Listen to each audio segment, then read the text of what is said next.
Bismillahirrahmanirrahim. Assalamualaikum warahmatullahi wabarakatuh. Innal hamdalillah nahmaduhu wa nasta'inu wa nastaghfiruh wa na'udzu billahi min syururi anfusina wa min sayyiati a'malina. May yahdihillahu fala mudhillalah wa man yudlilhu fala hadiyalah. Asyhadu an la ilaha illallah wa asyhadu anna Muhammadar Rasulullah la nabiyya ba'da amma ba'du.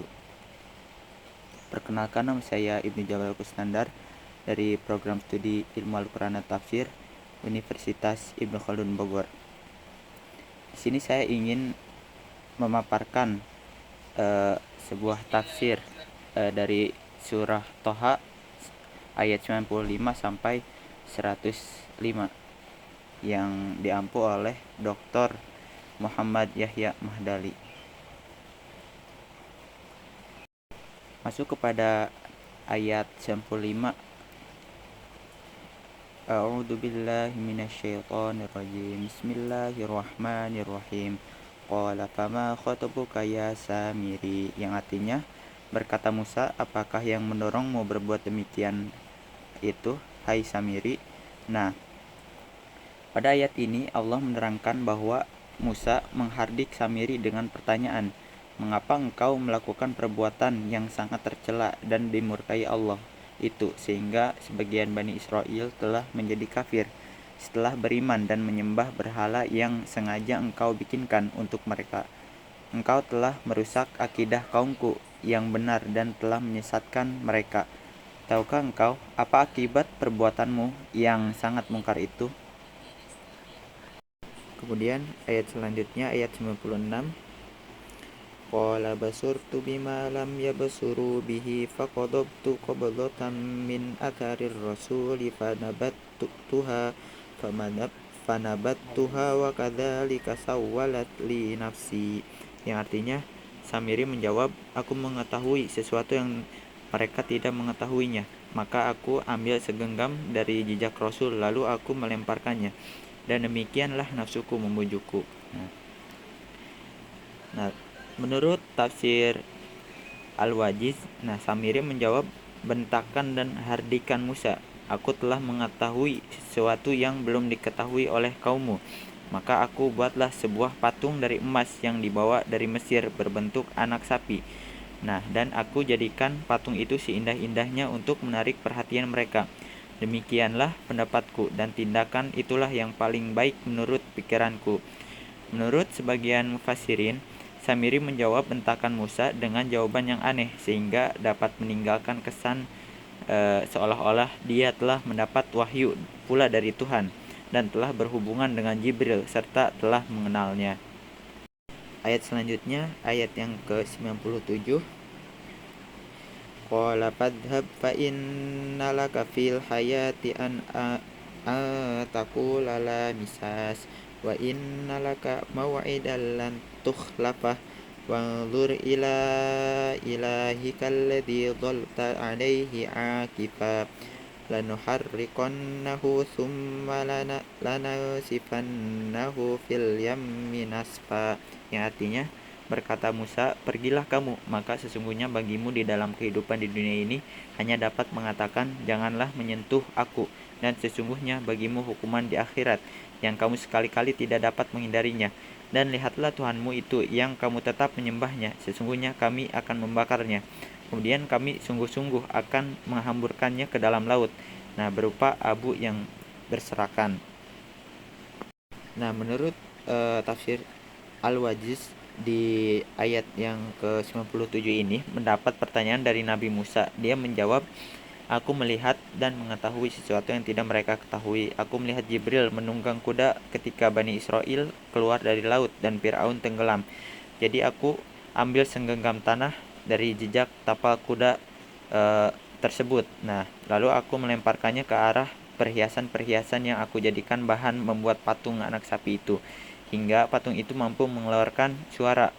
Aku tahu mereka pernah memintamu untuk membuat Tuhan yang berjasad untuk mereka sembah, maka demikianlah nafsuku membujukku untuk menciptakan patung anak sapi ini sebagai Tuhan mereka.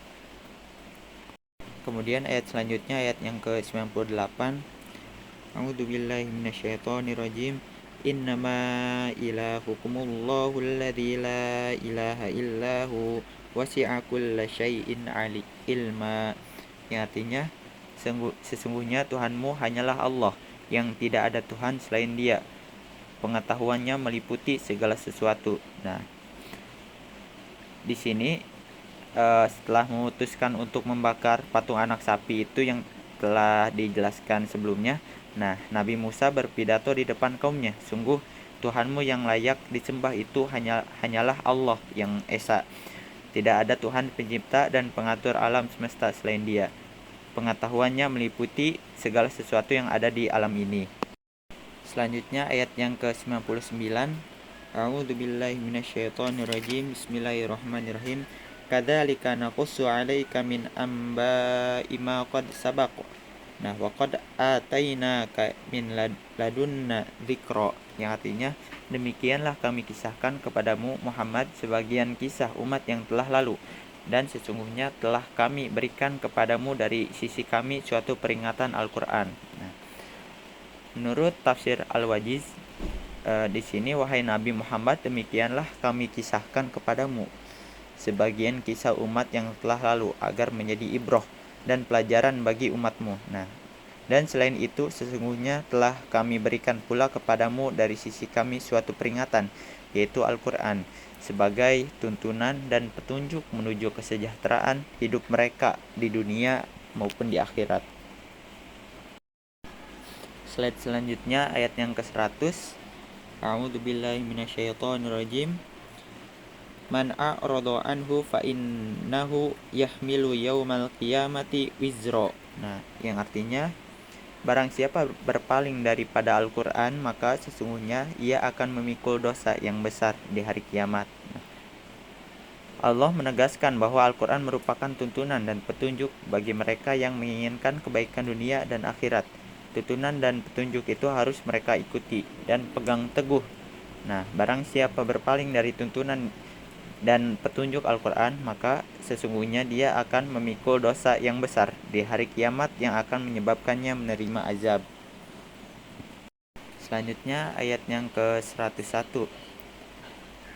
A'udzubillahi minasyaitonirrajim. Khalidina fihi wa sa'alahum yaumal qiyamati himla. Yang artinya mereka kekal di dalam keadaan itu dan amat buruklah dosa itu sebagai beban bagi mereka di hari kiamat. Nah, menurut tafsir Al-Wajiz, mereka yang berpaling dari tuntunan Al-Quran itu akan kekal di dalam keadaan yang penuh penderitaan itu. Nah, dan ketahuilah bahwa amat buruklah dosa yang telah mereka lakukan itu. Keingkaran itu akan mereka bawa sebagai beban bagi mereka di hari kiamat. Selanjutnya ayat yang ke-102. A'udzubillahi minasyaitonirrajim. Yauma yunfakhu fis-suri wa nahsyurul mujrimina yauma idzin zurqa. Ya, artinya di hari yang di waktu itu ditiup sangkakala, dan kami akan mengumpulkan pada hari itu orang-orang yang berdosa dengan muka yang biru muram. Nah, pada hari kiamat itu adalah hari ketika ditiup sangkakala yang kedua kali sebagai pertanda dibangkitkannya seluruh manusia dari kubur. Dan selanjutnya kami akan mengumpulkan pada hari itu orang-orang yang berdosa dengan muka yang biru muram. Nah, menandakan kecemasan dan ketakutan mereka terhadap balasan atas keingkarannya ketika perbuatan di dunia. Selanjutnya ayat yang ke-103. A'udzubillahi minasyaitonirrajim. Yatakhafatuna bainahum labithum illa asyra. Yang artinya mereka berbisik-bisik di antara mereka, kamu tidak berdiam di dunia melainkan hanyalah 10 hari. Nah, menurut tafsir Al-Wajiz, menunggu giliran untuk penimbangan amal perbuatan masing-masing, mereka saling berbisik-bisik di antara mereka untuk meringankan ketakutan dan kekalutan. Nah, kamu tidak berdiam di dunia melainkan hanyalah 10 hari, dan ini merupakan waktu yang sangat singkat. Kemudian ayat yang ke-104. A'udzubillahi minasyaitonirrajim. Nahnu a'lamu bima yaquluna idz yaqulu amsaluhum tariqatan illa bithum illa yauma, yang artinya kami lebih mengetahui apa yang mereka katakan ketika berkata orang yang paling lurus jalannya di antara mereka, kamu tidak berdiam di dunia melainkan hanya sehari saja. Nah, Allah Maha mendengar perkataan makhluknya. Kami lebih mengetahui dari siapa saja tentang apa yang mereka katakan, walaupun dengan cara berbisik. Demikian pula ketika orang yang paling lurus jalannya di antara mereka, yaitu mereka yang ucapannya paling mendekati kebenaran, berkata, kamu tidak hidup dan tinggal di dunia, melainkan hanyalah sehari saja. Kemudian slide selanjutnya, ayat yang terakhir yang ke-105 yang bisa saya bahas. A'udzubillahi minasyaitonirrajim. Wa yas'alunaka 'anil jibali faqul yansifuha rabbi nasfa, yang artinya dan mereka bertanya kepadamu tentang gunung-gunung, maka katakanlah Tuhanku akan menghancurkannya di hari kiamat sehancur-hancurnya. Quran Surat Thaha ayat 105. Nah, menurut tafsir Al-Wajiz, pada ayat ini orang-orang yang mengingkari di hari kiamat menyatakan keraguan mereka dengan bertanya tentang gunung-gunung yang kukuh, dan mereka bertanya kepadamu wahai Nabi Muhammad tentang gunung-gunung di sekitar mereka. Nah, maka katakanlah Tuhanku akan menghancurkannya sehancur-hancurnya di hari kiamat nanti, sehingga tidak ada satupun yang masih utuh.